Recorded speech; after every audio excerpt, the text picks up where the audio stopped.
ఒక్కసారి ఊహించండి, ఈ రాత్రి ఆకాశంలో ఒక్క చంద్రుడు కాదు, 2 చంద్రులు కనిపిస్తే? ఆ దృశ్యం మన జీవితాన్నే మార్చేస్తుంది. కానీ ఇది కేవలం ఊహ మాత్రమే కాదు.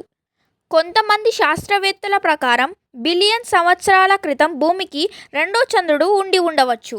అయితే ఆ రెండో చంద్రుడు ఇప్పుడు ఎక్కడికి వెళ్ళిపోయాడు? ఈరోజు ఆ రహస్యాన్ని శాస్త్రం చెప్పిన ఆధారాలతో తెలుసుకుందాం. సుమారు 4.5 బిలియన్ సంవత్సరాల క్రితం మన సౌర కుటుంబం ఇంకా రూపుదిద్దుకుంటుంది. ప్రతి వైపు వేడిగా ఉన్న రాళ్ళు ఒకదానితో ఒకటి ఢీకొంటున్నాయి. అలాంటి ఢీకొట్టుకుల మధ్య భూమి నెమ్మదిగా పుట్టుకొస్తుంది. అప్పుడే ఒక భారీ సంఘటన మొత్తం చరిత్రనే మార్చేసింది. మార్స్ పరిమాణంలో ఉన్న థియా అనే ప్రాచీన గ్రహం భూమిని ఢీకొట్టిందని శాస్త్రవేత్తలు భావిస్తున్నారు. ఆ ఢీకొట్టు వల్ల కోట్ల టన్నుల రాళ్ళు అంతరిక్షంలోకి ఎగిరిపోయాయి. ఆ రాళ్ళు తరువాత ఒక పెద్ద వలయంగా భూమి చుట్టూ తిరగడం ప్రారంభించాయి. లక్షల సంవత్సరాల తరువాత ఆ రాళ్ళన్నీ కలిసి చంద్రుడిగా మారాయి. చాలా కాలం వరకు కథ ఇక్కడితో ముగిసిందని అందరూ అనుకున్నారు. కానీ చంద్రుడిని దగ్గరగా పరిశీలించిన తరువాత ఒక విచిత్రమైన విషయం బయటపడింది. చంద్రుడి ఒకవైపు మరొక వైపు కంటే చాలా మందంగా ఉంది. ఈ తేడా ఎందుకు వచ్చింది అనే ప్రశ్న శాస్త్రవేత్తలను ఆశ్చర్యపరిచింది. అప్పుడు ఒక కొత్త సిద్ధాంతం ప్రపంచ దృష్టిని ఆకర్షించింది. చంద్రుడు ఏర్పడినప్పుడు అతనితో పాటు మరో చంద్రుడు కూడా ఏర్పడి ఉండవచ్చని వారు సూచించారు. అదే భూమికి ఒకప్పుడు 2 చంద్రులు ఉన్నాయా అనే అద్భుతమైన రహస్యానికి ఆరంభం. పెద్ద చంద్రుడు, చిన్న చంద్రుడు ఇద్దరు భూమి చుట్టూ నెమ్మదిగా తమ ప్రయాణాన్ని కొనసాగిస్తున్నారు. వారి మధ్య గురుత్వాకర్షణ శక్తి ఒక అద్భుతమైన సమతుల్యతను సృష్టించింది.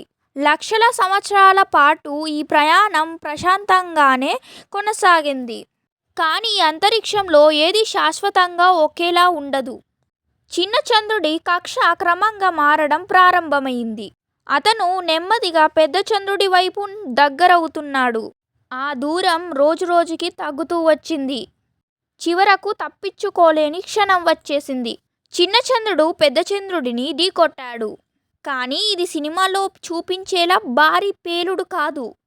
ఈ ఢీకొట్టు చాలా నెమ్మదిగా జరిగిందని శాస్త్రవేత్తలు భావిస్తున్నారు. అందువల్ల చంద్రుడు పూర్తిగా పగిలిపోలేదు. చిన్న చంద్రుడి రాళ్ళు పెద్ద చంద్రుడి ఒకవైపునే పేరుకుపోయాయి. అందుకే చంద్రుడి ఒకవైపు చాలా మందంగా కనిపిస్తుందని ఈ సిద్ధాంతం చెబుతుంది. అయితే ఇది ఇప్పటికీ ఒక శాస్త్రీయ సిద్ధాంతం మాత్రమే. దీనిని పూర్తిగా నిర్ధారించే ఆధారాలు ఇంకా లభించలేదు.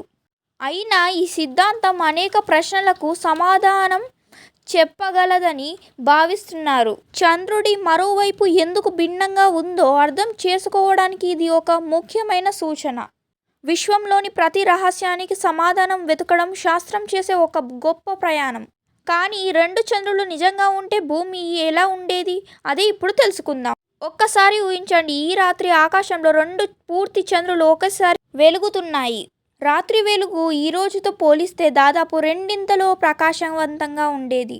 చీకటి రాత్రులు చాలా అరుదుగా కనిపించేవి. రాత్రిచార జంతువుల జీవన విధానం పూర్తిగా మారిపోయేది. కొన్ని జంతువులు కొత్త పరిస్థితులకు అలవాటు పడగా మరికొన్ని జంతువులు అంతరించిపోయి ఉండేవి.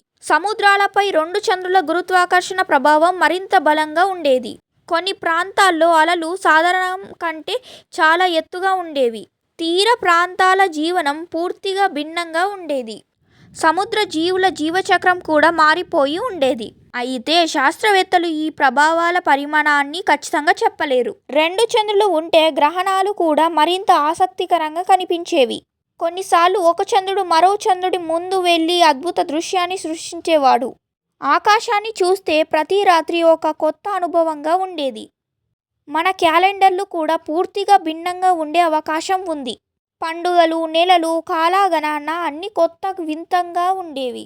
శతాబ్దాల పాటు మన సంస్కృతి కూడా 2 చంద్రులను ఆధారంగా చేసుకొని అభివృద్ధి చెందేదేమో. కానీ ఇవన్నీ శాస్త్రీయ ఊహాగానాలు మాత్రమే. నిజ జీవితంలో ఇవి ఎలా జరిగేవో ఎవ్వరూ ఖచ్చితంగా చెప్పలేరు. అయినా ఈ సిద్ధాంతం విశ్వం ఎంత ఆశ్చర్యకరమో మనకు గుర్తు చేస్తుంది. కానీ ఈ కథలో ఇంకా ఒక చివరి ప్రశ్న మిగిలే ఉంది. నిజం ఏమిటి?